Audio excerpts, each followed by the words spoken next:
It was the first commercially available Android smartphone in the world.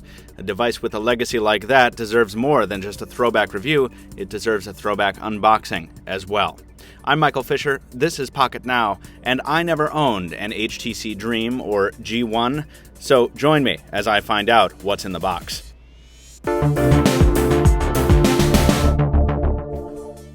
So the full throwback review is coming later in the day, and stay tuned all the way to the end of this video so you learn how to get your voice included in the throwback review.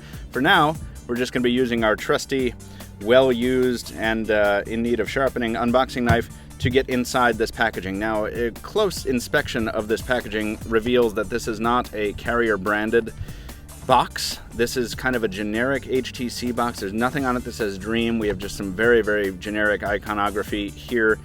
Very obviously this has been reboxed, we're thinking, by the retailer that supplied this device to us.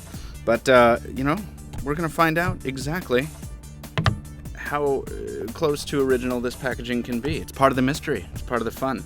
This is obviously a true unboxing. You are seeing it for the first time, as am I.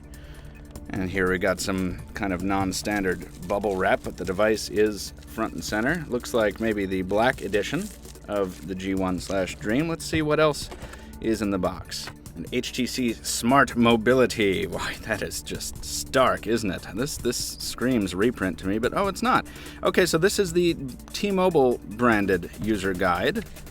All kinds of fun stuff in here from an era in 2008 when user manuals were still printed instead of PDFs. Very interesting indeed. Looks like some HTC branded earphones here that feel to the touch exceedingly uncomfortable, but always nice to see earbuds in the box. A USB cable that is a mini USB, not micro USB, as was the standard for the time. And the battery, not packaged inside the unit. Let's see if we've got a milliamp hour rating. Wow. Doesn't really look like a manufacturer original battery there for HTC G1. All right, might be wrong on that, but it's looking like an aftermarket battery at this point. 3.7 volts at 1400 milliamp hours. Let's clear all this stuff away and get back to the phone itself. Popping the phone out of its packaging here, we can take a first look at this hardware, and it looks like we've got a like-new protector on the camera lens there. Here's that soft touch back. Call out with Google right there. We turn it around to the front, and it doesn't look like we have a screen protector on there. It looks like just a standard, just a naked screen, but the device looking in very nice shape. Certainly doing better than the first G1 we ordered from eBay, which arrived shattered. So we're already ahead of the game. Let's pop out the keyboard, and there's that physical keyboard there. Looks like a protector on the keyboard itself. That's something we can pull off. Let's see if we can cut the music and do that.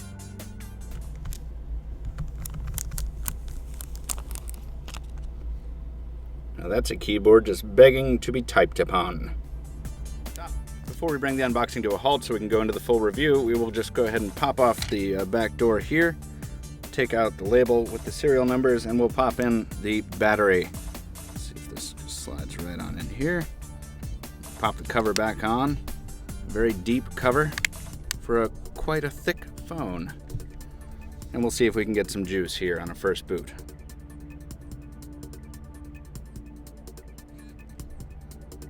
There's our buzz, there's our carrier splash screen confirming, in addition to the branding up top, that this is the T-Mobile branded G1 for America's first Android phone, released more than 4 years ago, almost 5 years ago.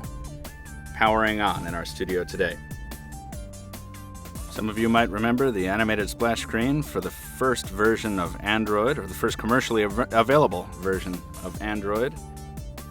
And there we are. We might have to adjust that date a little bit. Folks, we have a full throwback review coming later in the day, as I say, and if you're seeing this before 6 p.m. Eastern on June 24th, you have a chance to weigh in. Tweet at Captain2Phones with the hashtag G1Throwback with your memories, your good times, your bad times, your thoughts on the HTC G1/HTC Dream, and you might find your tweet included in our throwback review.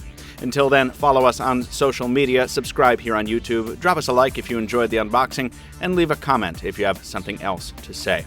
Once again, I'm Michael Fisher with Pocketnow. Thanks for watching. We'll see you very soon.